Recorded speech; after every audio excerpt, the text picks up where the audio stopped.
यात्राले मानिसलाई नयाँ अनुभव, नयाँ दृष्टिकोण र जीवनका नयाँ पाठहरू सिकाउँछ। हरियाली जङ्गल, मन लोभ्याउने दृश्यहरू र प्रकृतिको अनुपम सौन्दर्यले भरिएको बुटोलदेखि पाल्पाको रमणीय बसन्तपुर डाँडामा रहेको माँ कामाख्या मन्दिरसम्मको ट्राभल एराउन्ड नेपाल एपिसोड 3 को पदयात्रामा तपाईँहरूलाई स्वागत छ।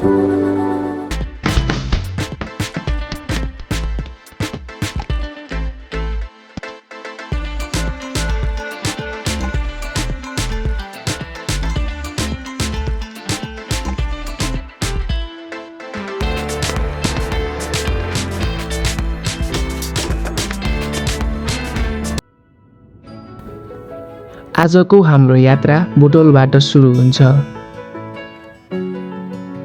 बुटोलबाट हामी लुम्बिनी केबल कारको आधार क्षेत्रमा रहेको सिडी तथा पदमार्ग हुँदै माथि उक्लिन थाल्यौँ। यात्राको सुरुवातमै साथीहरू उत्साह र जोसले भरिएका थिए। गर्मीका कारण पसिनाले शरीर भिजिसकेको थियो, तर वरिपरिको हरियाली, रुख बिरुवा र प्रकृतिको शीतल स्पर्शले गर्मीलाई केही हदसम्म कम गरिरहेको थियो। प्रकृतिको सुन्दर वातावरणसँगै हामी बिस्तारै चौपारी डाँडातर्फ आफ्नो पदयात्रालाई अगाडि बढाइरहेका थियौँ। केही समयको ठाडो उकालो पदयात्रापछि हामी चौपारी डाँडामा आइपुग्यौँ। आकाश खुल्ला थियो, घाम चर्किएको थियो र तल फैलिएको बुटोल सहर माथिबाट हेर्दा सहरको सुन्दरता झन् स्पष्ट देखिन्थ्यो। केही समय त्यही बसेर हामीले बुटोलको मनोरम दृश्यलाई निहाल्यौँ र यात्राको अर्को चरणतर्फ अघि बढ्ने तयारी गऱ्यौँ।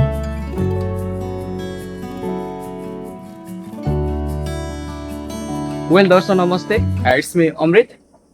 सो आज चाहिँ हामी जाँदैछौँ फेरि बुटोलबाट बसन्तपुर डाँडाको टाढा। यो चाहिँ हाम्रो सेकेन्ड ट्रेक हुन्छ बुटोलदेखि बसन्तपुर टाढा। आई मिन हाइक हुन्छ, सेकेन्ड हाइक हुन्छ। अब चाहिँ हामी भर्खरै चौपाई डाँडाबाट बसेको थियौँ अनि यहाँबाट निक्ल्यौँ। अहिले चाहिँ हल्का घाम लागिरहेको छ। आज हामी हल्का ढिलो हिँडेको थियौँ, अनि ढिलो नै भयो। अब चाहिँ हामी जाँदैछौँ।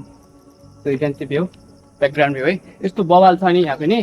तर यो चाहिँ बुटोलमा अलिक कम फेमस छ यो चाहिँ, किनकि नुवाकोट अनि हिलपार्क जस्तो त्यति धेरै फेमस चाहिँ छैन यो ट्रेल चाहिँ। हो, अब चाहिँ फ्युचरमा चाहिँ यो ट्रेल पनि खत्रै फेमस हुन्छ बिस्तारै बिस्तारै। चौपारी डाँडामा केही समय विश्राम गरेपछि हामीले आफ्नो पदयात्रालाई फेरि अगाडि बढायौँ।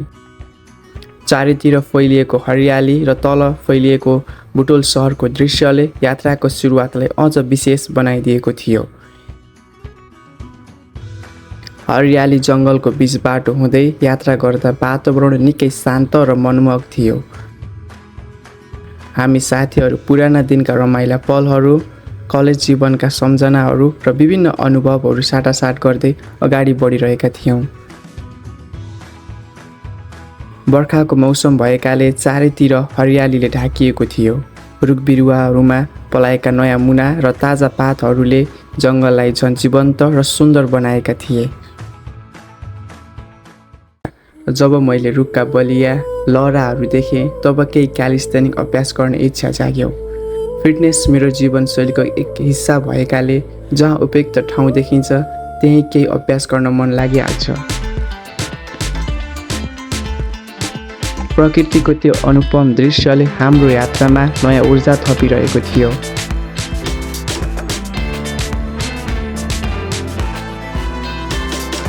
जङ्गलको बीच बाटो हुँदै यात्रा गरिरहेको बेला हामी साथीहरू अझ रमाइलो मुडमा पुग्यौँ।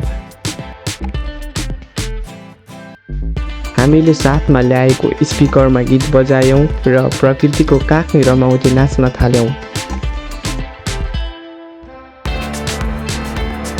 चारैतिर हरियाली जङ्गल, शीतल हावा र साथीहरूको साथले वातावरण झन् रमाइलो बनेको थियो।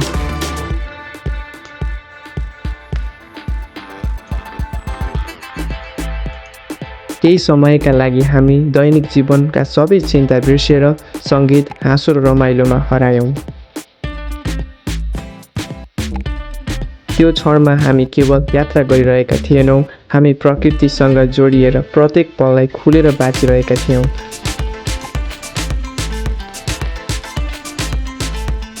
साथीभाइसँग बिताएका यस्ता साना तर अमूल्य क्षणहरूले नै यात्रालाई अझ विशेष र अविस्मरणीय बनाउँछन्।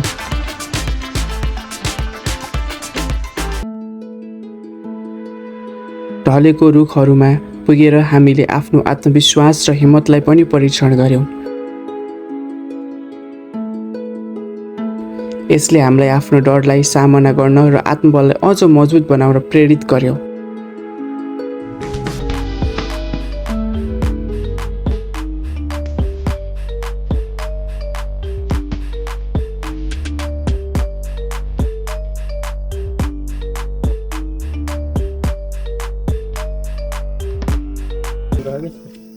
सो फाइनली गाइज हामीले चाहिँ यहाँ चाहिँ हल्का रमाइलो गऱ्यो, साथै डान्स रमाइलो यताउति इन्जोय गऱ्यौँ। सो अब चाहिँ हामी यहाँबाट निक्लिने 2 घन्टा पछि हामी चाहिँ मजाले स्लो एकदम स्लोमा रमाइलो गर्दै गर्दै हिँडेछौँ हामी स्लो मोसनमा।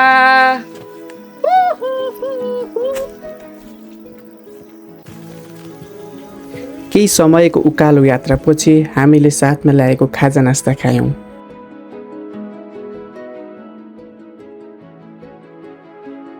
प्रकृतिको काखमा साथीहरूसँग बसेर खाजा खानुको आनन्द नै छुट्टै थियो। हामीले चाहिँ भर्खर थोरै खाजा खाएर फेरि हामी अगाडि लाग्यौँ। अहिले चाहिँ गर्मी छ किनकि घाम लागिरहेको छ नि त, ठिक्क 12 बजे छ, लाइक चाहिँ 12-1 बजेको बिचमा छ। गर्मी चाहिँ बबाली छ, घाम लाग्यो अहिले चाहिँ। हामी चाहिँ मजाले आस्ते आस्ते बस्दै हाइटको मजा लिँदै आनन्द आइरहेछ। केही कुराको आतुरी गरेको छैनौँ हामीले चाहिँ।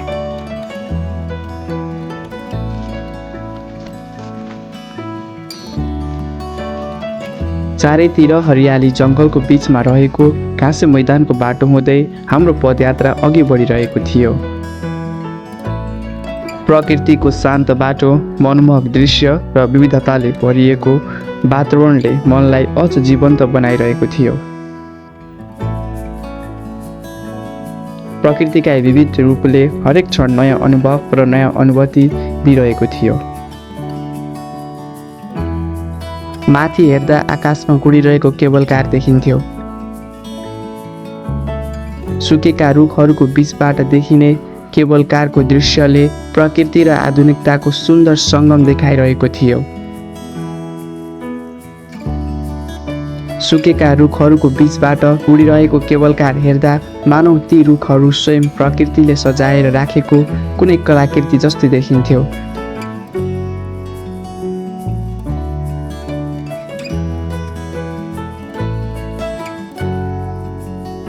वर्षा ऋतु सुरु हुन थालेको थियो, त्यसैले कतै हरियालीले भरिएका रुखहरू थिए भने कतै नयाँ पालुवा र मुना पलाउँदै थिए। प्रकृतिमा नयाँ जीवनको सुरुवात भइरहेको थियो, जसले वनलाई ताजगी, ऊर्जा र नयाँपनले भरिरहेको थियो। सुकेका रुखहरू पनि आफ्नै किसिमको सौन्दर्य बोकेर उभिएका थिए। ती रुखहरू हेर्दा मानव प्रकृतिले आफै सिर्जना गरेको कुनै कलाकृति जस्तै देखिन्थे। प्रकृतिका यिनै विविध रूपहरू हेर्दै हामी आफ्नो पदयात्रामा अगाडि बढिरहेका थियौँ।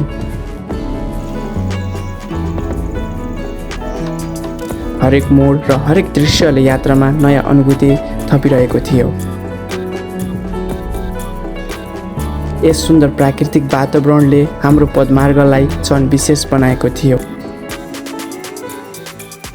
सो हामी चाहिँ केही समय हिँड्दै बस्दै डुल्दै गरेर आयौँ है। एकदम गर्मीले वाक्के प्याक्के पारो के छ किरा कस्तो लागिरहेको नि तिमीहरूलाई? यस्तो हामी त हिँडिराखेको हो। अब एभरेस्ट बेस क्याम्प, अनि त्यसपछि अन्नपूर्ण बेस क्याम्प, लाङटाङहरू नि गइरहेको हो। यो चाहिँ खासै त्यस्तो हामीलाई ट्रेक त होइन हाइक किन होइन, हाइक भन्दा नि यस्तो मर्निङ वाक जस्तो कि मर्निङ वाक हो। केटाहरू चाहिँ अलिक थाक्यो जस्तो लागिरहेको, ठिकै छ। यतिको कहिलेकाहीँ हुनुपर्छ यस्तो। What? Bro, what are you talking about, man? ठिक छ तर अब दिल्ली घुम्ने मान्छेहरूलाई चाहिँ नर्मल नै हो यो चाहिँ हामी चाहिँ शनिबार यसो घर बसेर बस्ने सुत्ने बस्ने मात्रै हो त्यही डुल्दिएको so guys we are finally in motor बाटो अब चाहिँ हामी 1 kilometre like 1 kilometre within 10 minute 8 minute भित्रमा हामी चाहिँ टक्क बस्नुको कामाख्या मन्दिरमा पुग्छौँ हामी चाहिँ अहिलेको 1 बजेको घाममा छौँ अहिले हामी चाहिँ मजाले बस्दै आएको कि आनन्द चिलपारामा त कुकुर दौडे चाहिँ नदौडेको आज चाहिँ जङ्गलको पदमार्ग पार गरेर मोटर बाटोमा पुग्दा गन्तव्य अब धेरै टाढा नरहेको महसुस भइरहेको थियो। मोटर बाटोको केही भाग पार गरेपछि फेरि सानो पैदल मार्ग हुँदै हामी आफ्नो यात्रालाई अगाडि बढायौँ।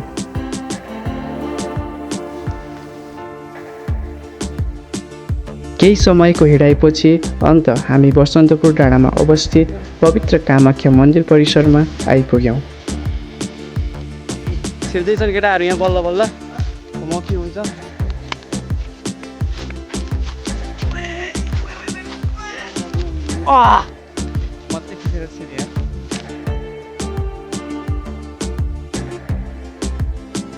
लामो यात्रापछि मन्दिरको पहिलो दृश्य देख्दा मनमा छुट्टै आनन्द र उत्साह जागेको थियो। वरिपरिको शान्त वातावरण र धार्मिक महत्त्वले त्यो स्थानलाई अझ विशेष बनाइरहेको थियो। केही समय विश्राम गरेपछि हामीले श्रद्धापूर्वक कामाख्या मन्दिरको दर्शन गऱ्यौँ। प्रकृतिको काखमा रहेको यस पवित्र स्थलमा पुगेपछि यात्राभरको थकान बिर्सिएर मनमा शान्ति, सन्तुष्ट र सकारात्मक ऊर्जा महसुस भइरहेको थियो।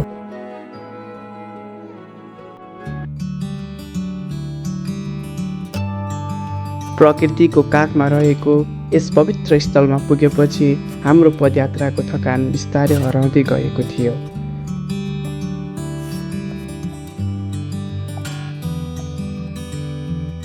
स्वतन्त्र रूपमा दौडिरहेका घोडाहरूको दृश्यले त्यहाँको वातावरणलाई अझ जीवन्त र रमणीय बनाएको थियो।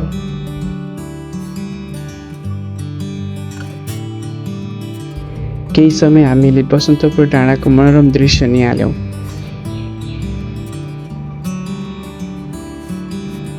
पहाडको शीतल वातावरणमा बसेर हामीले आफूले साथमा ल्याएको खाजा नास्ता खान थाल्यौँ।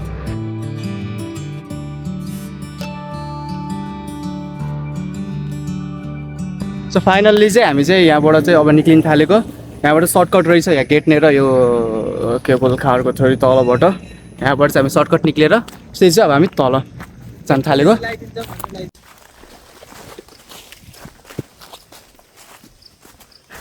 अहिले बल्ल रियल एडभेन्चर भइरहेछ कि जङ्गलको बाटै नभन बाटै छैन बनायो यार।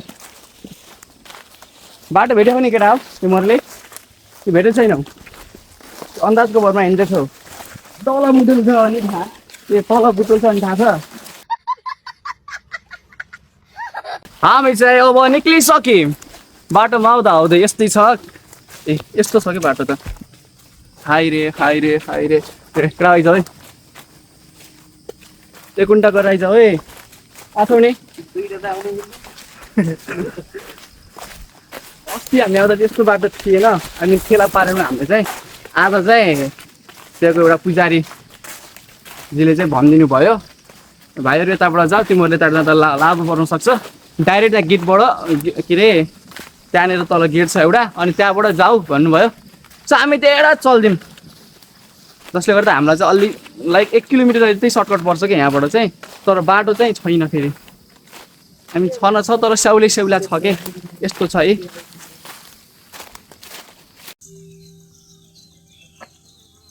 हामी अघि जाँदाखेरि हामीले फोरो खाजा खाने बेला फोरो चाहिँ थियो यहाँ राखेर छोडेर गएको थियौँ अनि यो चाहिँ हामीले उठाएर तल लान लाग्यो। फेरि विवेकले उठाइसक्यो विवेक के छ ठिक छ नि धेरै धेरै धन्यवाद। यहाँको वनउपभोक्ता समितिले विवेकलाई दिन चाहन्छन्।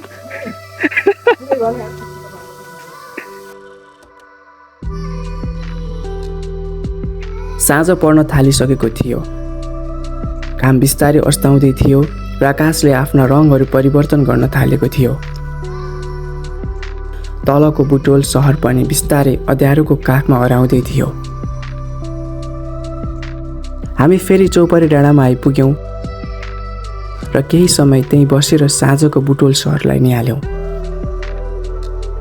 दिनभरिको पदयात्रापछि त्यही शान्त वातावरणमा बसेर सम्पूर्ण थकान बिर्स्यौँ र यात्राका सुन्दर क्षणहरूलाई सम्झियौँ।